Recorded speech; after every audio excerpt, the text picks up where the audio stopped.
6E, mixed numbers. So mixed numbers are numbers that are actually whole numbers and fractions tied together in the form A plus B over C. So A and B, C. And if we want to turn that into an improper fraction, then we multiply A times C and add B to get the numerator. So AC plus B over C. So that's our process to go from a mixed number to an improper fraction. So let's convert some mixed numbers to improper fractions. 3 and 4/5.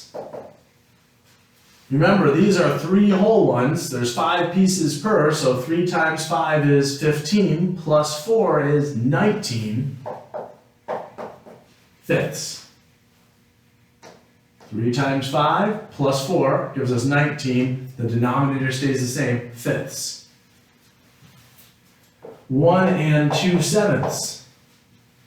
1 times 7 is 7, plus 2 is 9 sevenths. So converting from a mixed number to an improper fraction is simply multiplying the whole part times the denominator, adding the numerator and making that our new numerator, and then keeping the same denominator. And it doesn't matter how big or small these might be. Well, what if I want to go from an improper fraction to a mixed number? 13 fifths.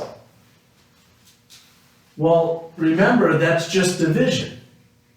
But a mixed number isn't a decimal, right? It's a whole part and a fractional part. So what we can do is we can divide just like we have in the past and create the fraction. So I can say that's 13 divided by 5. Let's put the decimal point in there and give myself some 0 places. Actually, I don't need that. So 13 divided by 5, 5 goes into 13 twice. 2 times 5 is 10. Subtract, we get 3. So that's with a remainder of 3, or we said that 3 is just waiting to be divided by 5, so that's 2 and 3/5. So if we want to go from an improper fraction to a mixed number, we just need to divide. But what if I used a calculator? What if I did my division with a calculator? Well, what would happen? Well, if I do my division with a calculator, I get 13, let me put it in division terms, just so it's easier to see what's going on. So I get 13 divided by 5 gives me 2.6. Okay, now looking at that, there are 2 options of what we can do.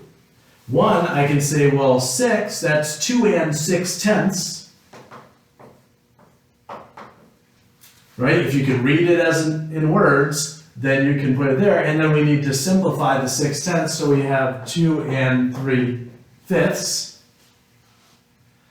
The other option is that I've got this 2.6.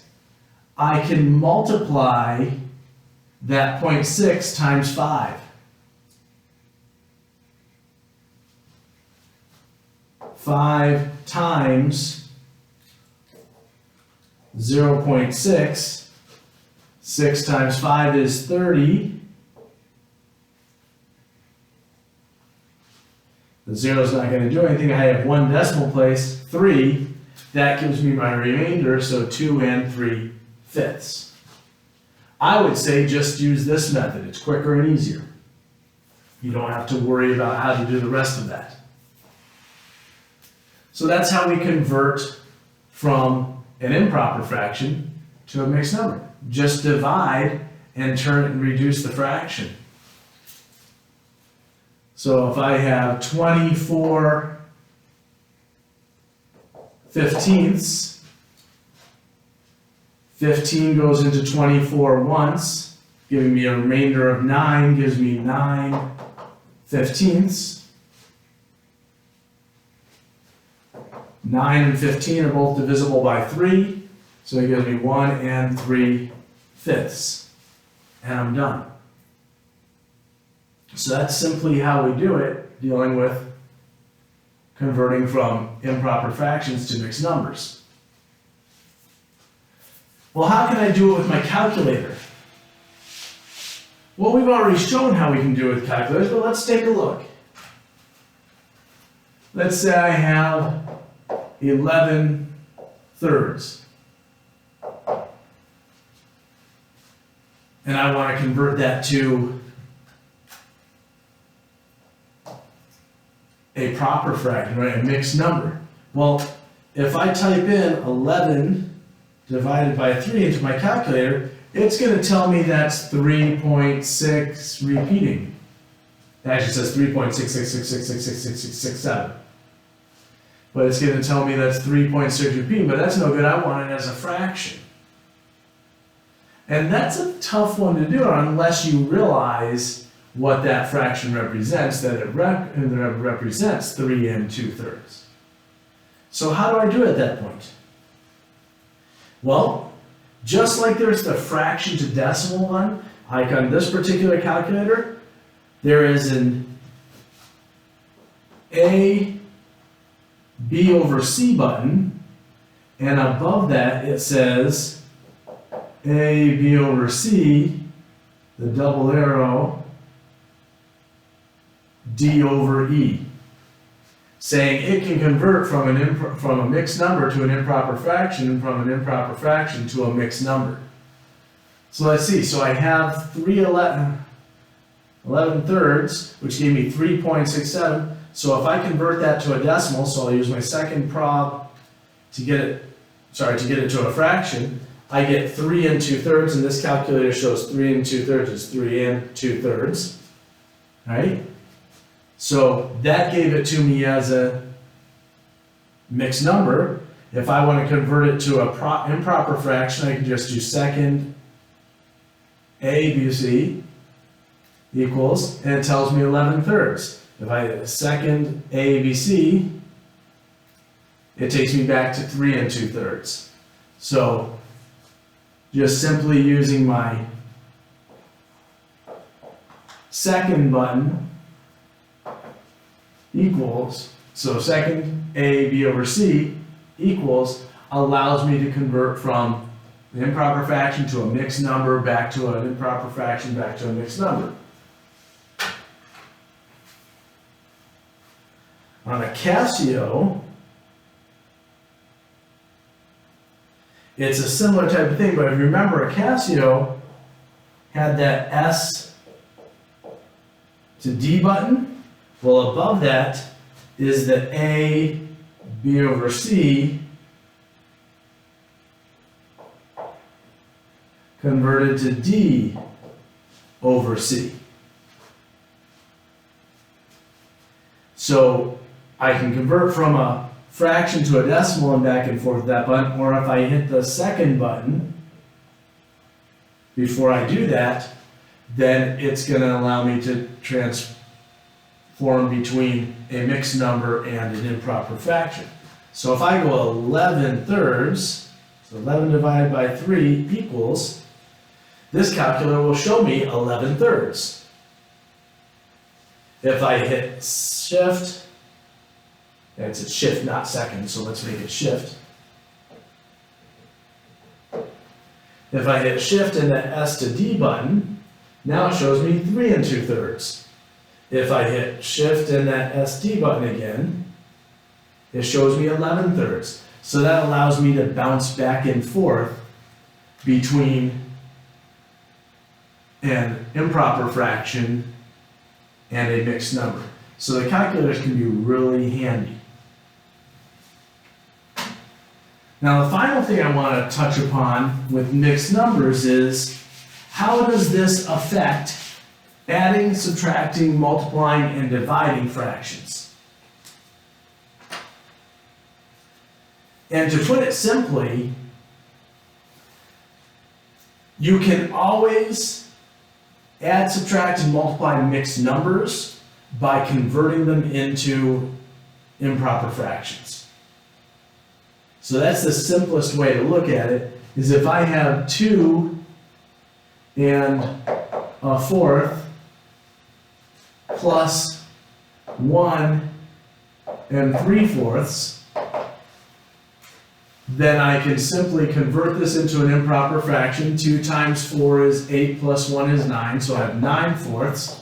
1 times 4 is 4 plus 3 is 7 plus 7/4, which gives me 9 plus 7 is, remember, common denominator for addition, 16/4. And then I can simplify or turn it into a mixed number since it's an improper fraction, and we get 16 divided by 4 is 4. So 2 1/4 plus 1 3/4 is equal to 4. Well, what about subtraction?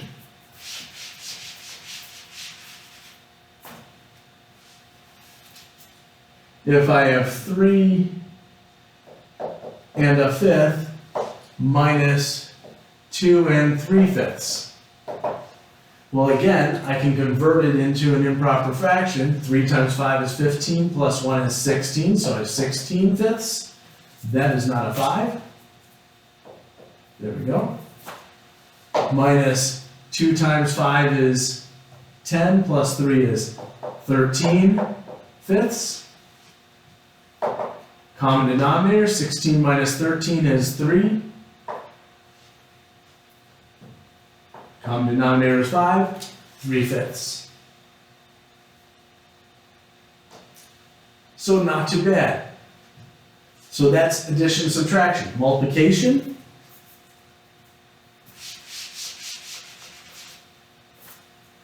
When you're multiplying, so let's say we have 3/5 times 2/7. Well, let's make that 2 and 3/5 times 1 and 2/7, right? We're dealing with mixed numbers.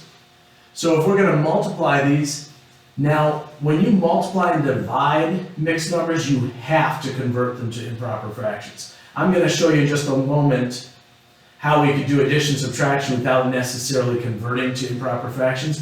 But for multiplication, division, you always have to convert them to improper fractions.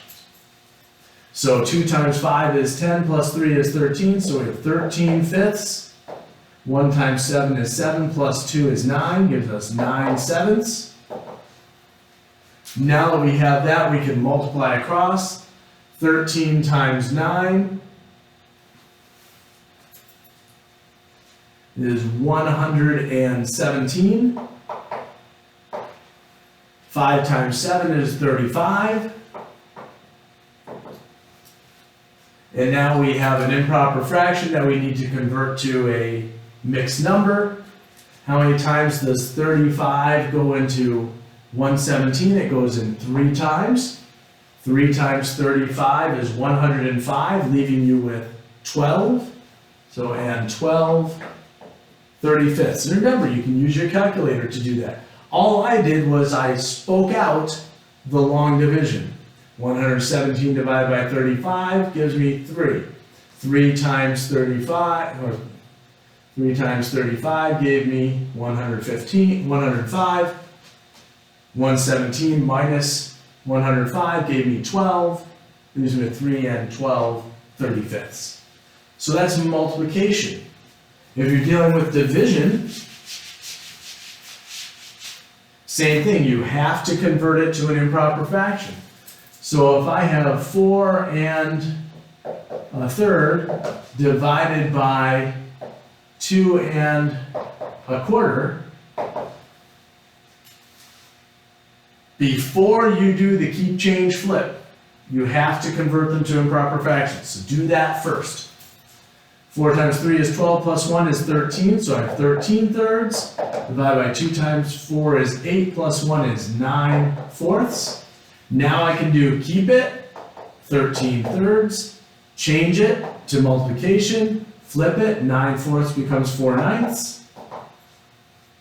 And now I go 13 times 4 is 52. 3 times 9 is 27. I've got an improper fraction, so I'm going to simplify, turn it into a mixed number. 27 goes into 52 once, leaving 25. So we have 25 27ths. So addition, subtraction, multiplication, and division with mixed numbers, convert them to improper fractions, and do the math as you would normally. Now, I promised that I would show you something a little different for addition and subtraction. And this is what I wanted to show you, is that what if I have 3 and 4/5 minus 2 and 1/5? Well, what I'm going to show you is this. 3 and 2 are the whole parts, 4/5, 1/5. 4/5 is bigger than 1/5, so I can take that away from there. So I can actually break this into two pieces. I just go 3 minus 2 is 1. 4/5 minus 1/5 is 3/5. And I'm done.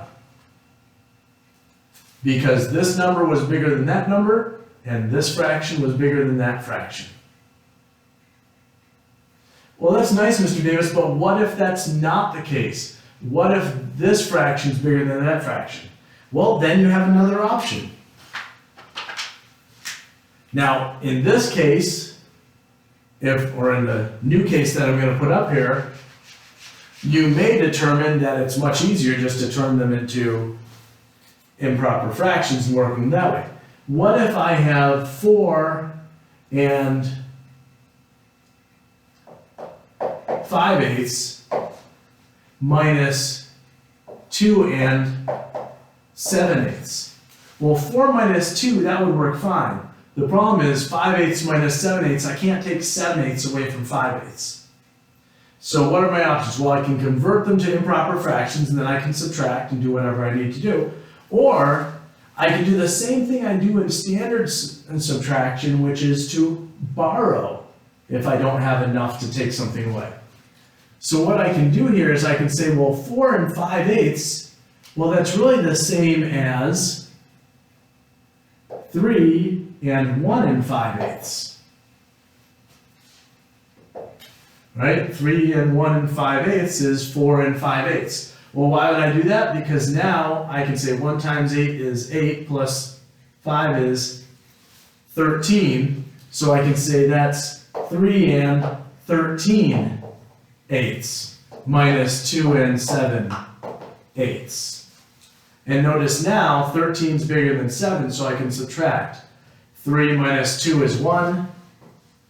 13/8 minus 7/8 gives you 6/8, or 1 and 3/4. So that's an option that we can do. Many people don't like this because these inner steps here get confusing to them. So you don't have to use this method, but it's possible. Now, why might I choose to use this method? This didn't seem too difficult. 4 times 8 is 32, so 37/8 minus 16, 23/8. 37/8 minus 23/8. Well, that's really not that bad. 37 minus 23 gives you 14/8, which can be reduced to 7/4, which converts to 1 3/4. So you may say, well, why would I want to do this, which is confusing, as opposed to doing this, which is not as confusing? Well, the reason you might want to do that is because of something like this.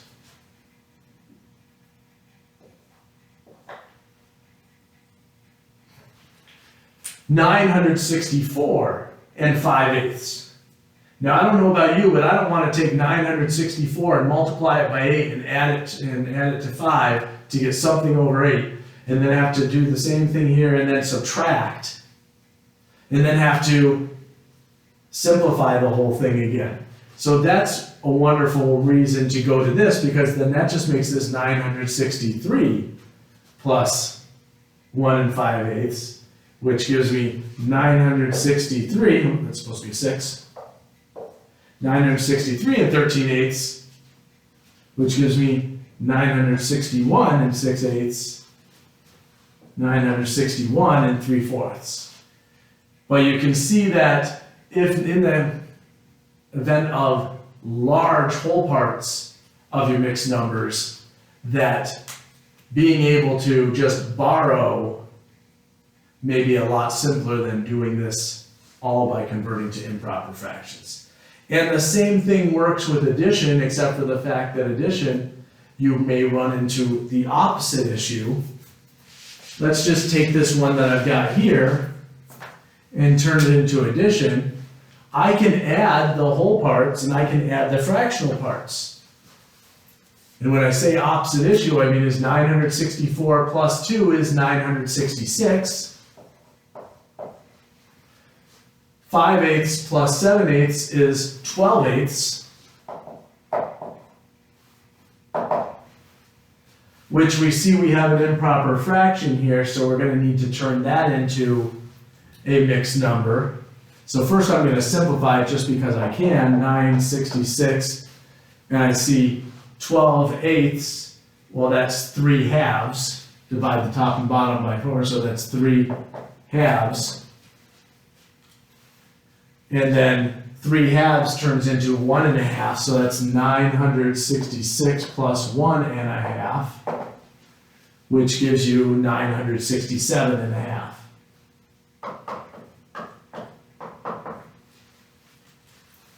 So it's another method of doing it, and you may look at this and go, boy, that's kind of complicated, Mr. Davis, but at the same time, 964, let's use my calculator to do it here, right? Since we know how to do it, 964 and 5/8.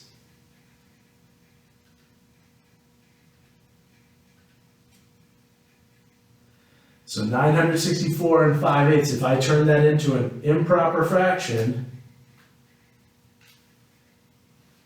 is 7,717/8 plus 23/8,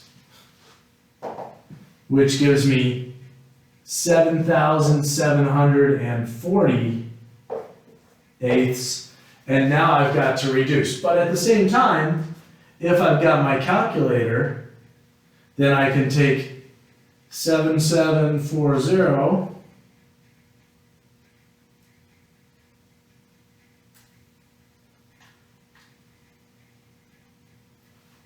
divided by 8 gives me 967 and 1/2. So look at how important it is to be able to know how to use your calculator, and you can just pull a lot of these things right out of it. But you really have to know how the process works and how to use your calculator properly.